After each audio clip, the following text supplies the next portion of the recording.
This week on One Crazy Story, the comedy cop Dwayne Gill joins us to talk about the dumbest criminal he ever arrested. So I pull up my car right next to his and made it look like I slid into it, you know. Right. Just almost touching it. I mean, as close as I can get so that if he look outside, he won't be able to distinguish if I'm he'd have to come out and check it out. Can you come out and look at the damage, sir? Well, I'm getting Hi, to that. my name's Chappelle. I'm getting to that, right? Hello and welcome to another edition of One Crazy Story. I'm your host, Nate Armbruster, and this week I'm talking with comedian and cop Dwayne Gill. Now, if Dwayne Gill sounds familiar, you may have heard him on the 9th episode of One Crazy Story. I had him on early on when I first started doing these. Very fun episode. Make sure you go back and check that out. But last weekend, I was actually in Fort Wayne, Indiana, working with Dwayne, and Dwayne was kind enough to come down to my hotel room and talk a little bit on the podcast. Now, if I haven't made it clear, Dwayne is a stand-up comedian. He's been doing comedy for quite a while now. But also a former Marine. Well, I guess once a Marine, always a Marine. I don't know how that works. Police officer. He's done it all. He's got a fascinating career, many stories to tell. Every once in a while, he'll share one with me, and they're always just so intense. And it's a dangerous job being a cop. Dwayne actually worked his way up. He had some high-profile positions working with the governor of Michigan and all the way down to just being a state trooper. So you should definitely check out Dwayne online at dwaynegill.com. You can find out where he's performing at. Yeah, he's got a great website. Actually, Dwayne does a lot of corporate events. So if you know someone who's in need of a corporate comedian, definitely go to dwaynegill.com and check it out. Follow him on Twitter. Do all of that. The Comedy Cop, Instagram, everything. He's a great guy, and you should definitely get to know him. Also, if you're enjoying anything I've ever said, you should do me a favor and subscribe to the show on iTunes, Stitcher Radio, all of that stuff. I'm everywhere. If you can't find it, well, then you're probably not listening right now, so never mind. But yes, please leave a review on whatever app you listen. That's the best thing you can do. I really would appreciate it. And tell your friends, share it on Facebook, just show somebody. I mean, this podcasting stuff is a lot of fun, and I really love doing it, and I want everyone in the world to listen, so that'd be fantastic if you shared it with your friends and family and everybody. Also, you can keep in touch on Facebook, Twitter. Everything is One Crazy Story. You can find me there or at Nate Comedy. And if you want to contact me directly, just email onecrazystory@gmail.com. Send me your story. If you want to be on the show, I'd love to have you. I've got a couple coming up with some listeners that reached out, so it'll be fun talking to strangers. The internet's great. You know, growing up, everyone's like, don't talk to strangers, don't talk to strangers, don't get into a stranger's car. Now we got Uber, and I'm talking to strangers over the internet. It's fantastic. So definitely email me. Let me know your thoughts. I'd love to hear what you think of the show, or if you have any suggestions, that'd be fantastic. I'd love to hear from you. Thank you guys so much for listening. I really do appreciate it, and enjoy this week's episode with myself and comedian Dwayne Gill. I kind of had this moral dilemma on the way down here, and I just, you ever have a moment where you're like, am I an asshole? Am I a piece of shit? You ever have a moment like that? I have that where, on a daily basis. Like you catch yourself like, I'm like, I should be doing a better job of being a human. in this moment. I have that on a daily basis. And I don't know, I might be overthinking it. I might be like, just because I'm just the drive down here between that and all this, I got to get to Fort Wayne. Right. That's all I wanted to do. Thinking stuff. Yeah. And I stopped at this truck stop gas station, and just went in to use the bathroom, came right back out. Mm-hmm. I don't look at anybody. I just, beeline, just in and out.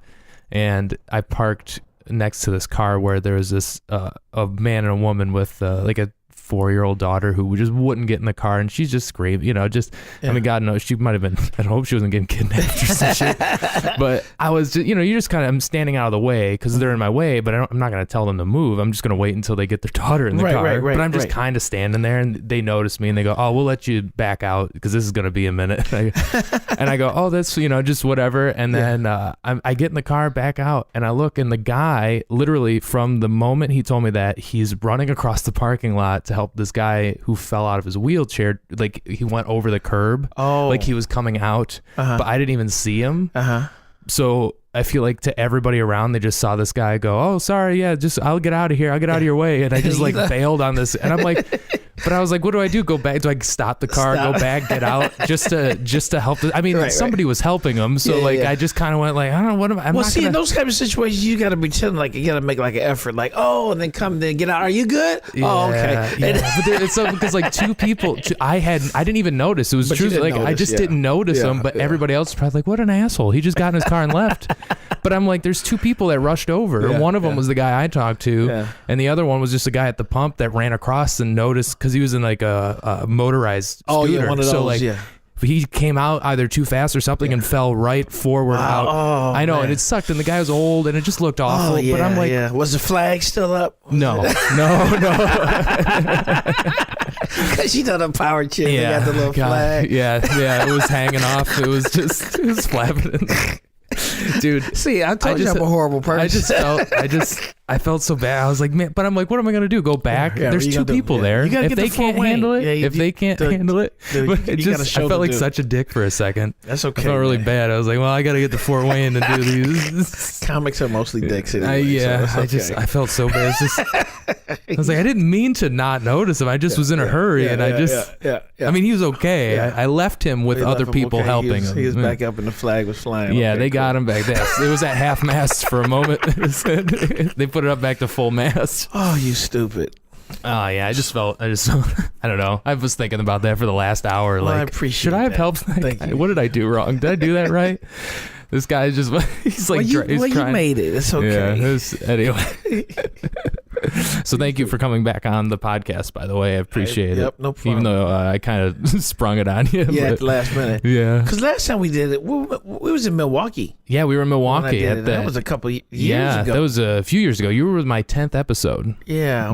How many episodes are you in now? I'm like in the 80s. Oh, look at you. I know, it's been a few years. About time I've been back. I know, Jeez. seriously. Well, I mean, I didn't think, I don't know. Did you have, I hope you had fun the last time you did. Yeah, it was okay. Look, it was okay. I know. It ain't like you got food and strippers. But the last time, I know, right? We got this nice hotel. These extended stays, man. They got the 2-burner stove. I didn't know that. It's just perfect for the. I tell you, man. Yeah, we're just the one Fort night. Wayne Comedy Club we're at tonight. That's right. Me and you. That's right.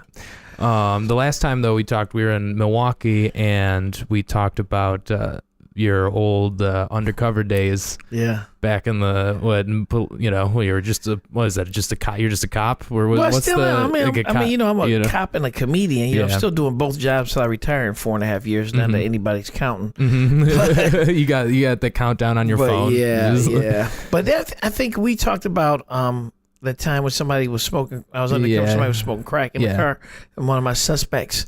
Yeah. Yeah. That was like in 96, 97. But speeding forward, I continued on my. Well, obviously, I continued in my career and did different things. But after that, I did some other stuff, and I eventually transferred to Lansing, where I was the governor's bodyguard. Yeah, that's right? a pretty. It was Engler, governor of Michigan. I was with John Engler, and then that Governor was Granholm. in the 90s. Yeah, it was 2000 to 2005. 2005. Okay. Yep, and then about 2002, I came back and started doing stand-up comedy again, right?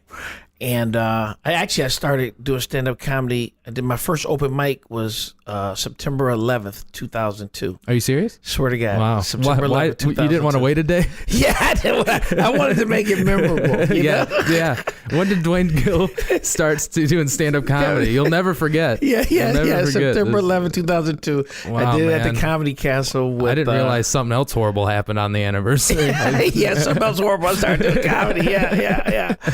And to make this day worse. You won't believe who I followed though at the castle. I followed J. Chris Newberg. Oh yeah. Yeah. He did a joke about 72 virgins. I was like, hey, that's a joke I want to do.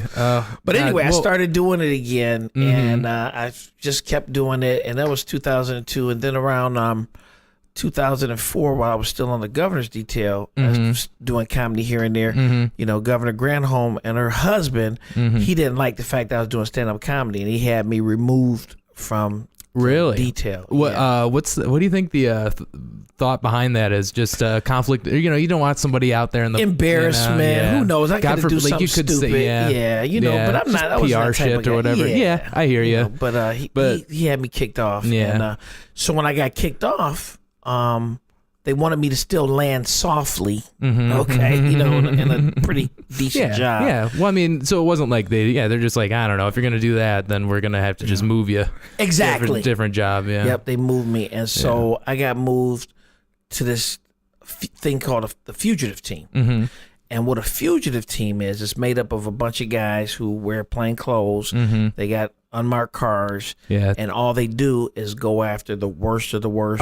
You know, people that's wanted for murder. Yeah, so this is some real shit. Oh yeah, it's real. It's like it's like they make movies about fugitive teams, right? Like, So you know, like we were the people that get called out in the middle of the night if somebody escaped from jail, or you know, and we go around and we find the people and we arrest them. You know. And so that's intense, man. How did that job compare to the governor assistant's job? Just because, or the governor's bodyguard job? Because they're both pretty high, you know, profile. Cool job. They're really cool. Like it sounds like it's fascinating. Well, the job compared to being a governor's security and fugitive is totally different because governor's security, you're there to react if a situation happens, right? But when you're on the fugitive team, you're making shit happen. You're making shit happen. So every day that I was on the fugitive team, I had my gun out and I'm pointed at somebody. Oh, no way. Every day. Yeah. They didn't give you one day of like, you know what, we'll just sit at the office. Let's get some paperwork done. No, we got paperwork, but every day I was pointing my gun at somebody. Oh my God. Every single day I was pointing my gun at somebody. Oh man. And anger. Yeah, right. Like, well, because I mean, I don't know. What's the rule on you can't? I mean, you obviously have a good reason. I got a reason. Yeah. I mean, you don't just want to do that. No, just not willy nilly. I feel like every cop's dreams to go to work and not have to touch their gun, unless you're on a fugitive team. Well, unless you're on a fugitive team. I was gonna say, because who really wants to do that? But in the fugitive team, you guys are like, well, it's, you know. Well, the reason why, because we're always after some high profile it's person. Called for. You know, either somebody wanted for murder or drugs or something, you know. So well, it sounds like you guys did a pretty good job if you were that busy. Oh, we were busy. We stayed busy. Yeah, we were always going after somebody. But I remember one particular time we were going after this guy. He was wanted for drugs, and it was a winter day in Lansing, man. Snow everywhere. You know, one of them days when the snow is just coming down, and you can barely see. And we knew he was in this house where he lived, and we like to take people off when they come outside. You know, instead of going in the house, just kind of sit on the house and, you know, have it boxed in with cars on the street. Right, like you're ready to just get them. And, like have an eyeball in the house. It's probably safer that way too for you guys, at least. You know, you don't know what's in there. You don't know what's in there. You know, so you wait for somebody to leave. So we're out there early in the morning, and we're just kind of waiting, seeing if this guy's going to come out. So in the meantime, you know, it's about me and about 3 other guys. You know, well, maybe 5, 4 others and me. And we're waiting. We got our eyeballs on the doors, you know, seeing, you know. And so, but we're getting tired. And we're like, man, we got to make something happen. Yeah, right. So one of the guys, and, you know, we're talking on the radios in between us. And then, you know, I'm in my car and other guys in their car. So one guy comes up with an idea. He says, hey, I got an idea.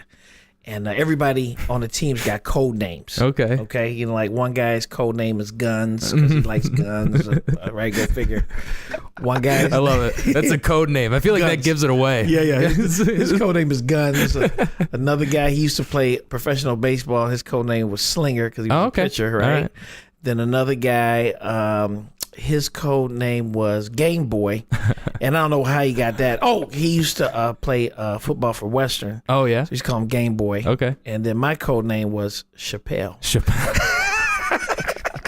That's funny. Do you have to get these approved, or do you just get to call whatever somebody tags you with? It's just a nickname. Yeah. You don't come up with your own. Oh, okay. You know? Okay. Nickname. Code names are usually given. I was gonna say, if you pick Chappelle, they'd be like, Dwayne, you douche. Yeah. Well, they picked it for me. That makes sense. That makes sense. You're a comic, but I just think, call me Chappelle. That's funny. That's a good. That's a good code name. Yeah. I've never told you the story. No. I'm not even off the mic. I like it. I don't even know where this is going, but I like it. No, but that's what I mean. I don't know. I haven't heard this one. So anyway, so we're on the radio, and they're like, so Guns hits me on the radio. He says, hey, Chappelle. He says, hey, I got an idea. Why don't you pull your car? Because I had like this, I had like a Jeep, like a Jeep Cherokee. Exactly. He says, why don't you pull up your Jeep right next to this guy's car, okay, and make it look like you're touching it. So the guy that you're trying to arrest, right? Yeah, and make it look like you slid into it, because it was snowy, snow everywhere, visibility was It'll get bad. him to come out of the house like.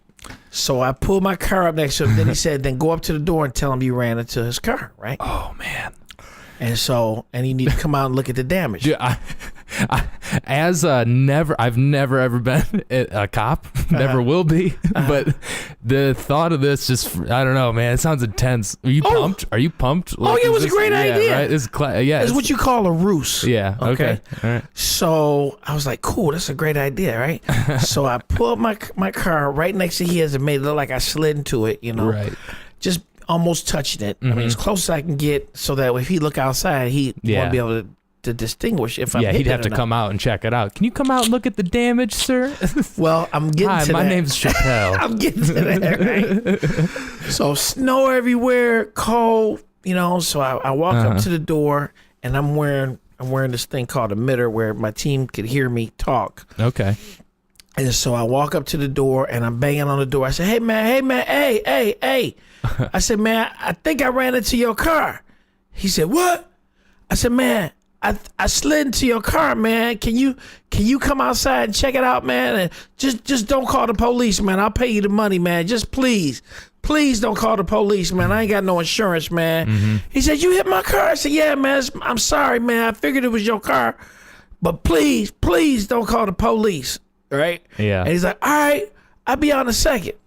So I wait a couple of minutes. So you just wait on the porch? I'm just waiting on the porch, right? Yeah. And so he comes, opens the door, and he looks out. He says, it don't look that bad. I said, man, you got to come out and see it, man. Come on. I want to show you. It's bad, man. I'm sorry, man, but please don't call the police. Oh, my God. And so he says, okay, man. So he walks outside, and he's walking in front of me, walking to the car. Yeah. And then right when he's walking to the car, he says, I don't see no damage. I said, look closer.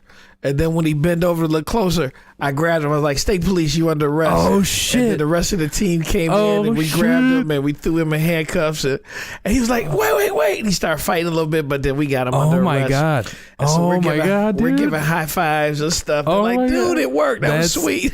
That's hilarious. That's hilarious. Yeah, it was hilarious for us, but he wasn't too happy. Oh my God, dude, that's so funny. Like, what? Yeah, like I guess you just don't know what's gonna happen ever, but you think like, what if there were other people in the house, or what if there? I mean, true. Yeah, but man, we grabbed him. For someone who is so adamant for him to come outside.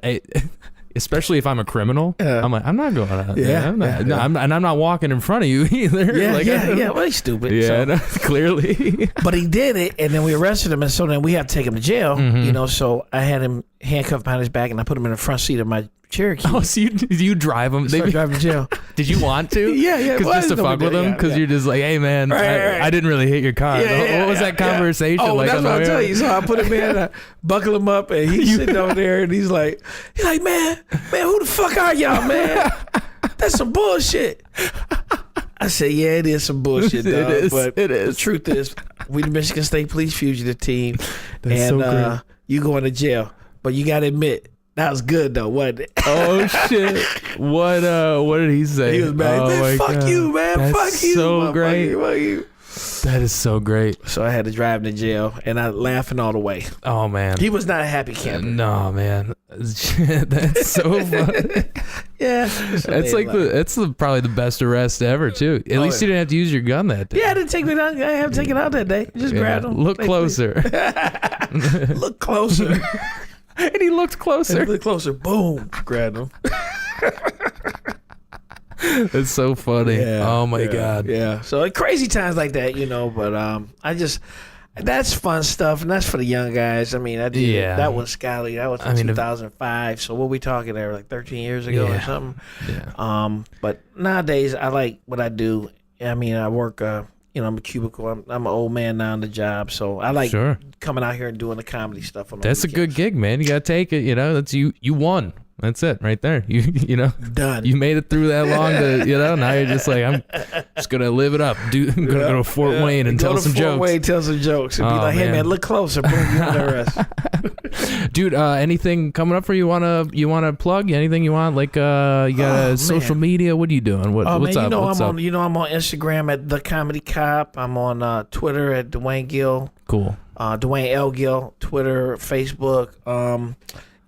Nate, I've been doing a lot of corporate stuff. Mm-hmm. So not a lot of public stuff, but a lot of corporate stuff. I want to be one of the richest comedians you never heard of. Sure. Yeah, that's a great goal. That's a great goal. You know what I'm saying? You know, we do a lot of corporate stuff. Mm-hmm. There's been times where you show up at the country club in jeans, and I'm like, dude, why did you wear it? So remember that? Yeah, dude, I remember showing up this like really, really fancy place, and as soon as I pulled up, I was like, oh boy.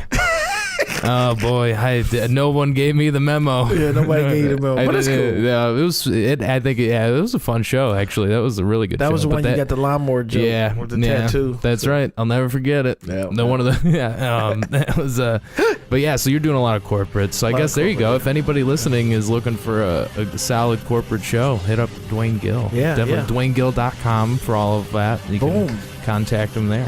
Thanks for coming on the show, Dwayne. Thank you.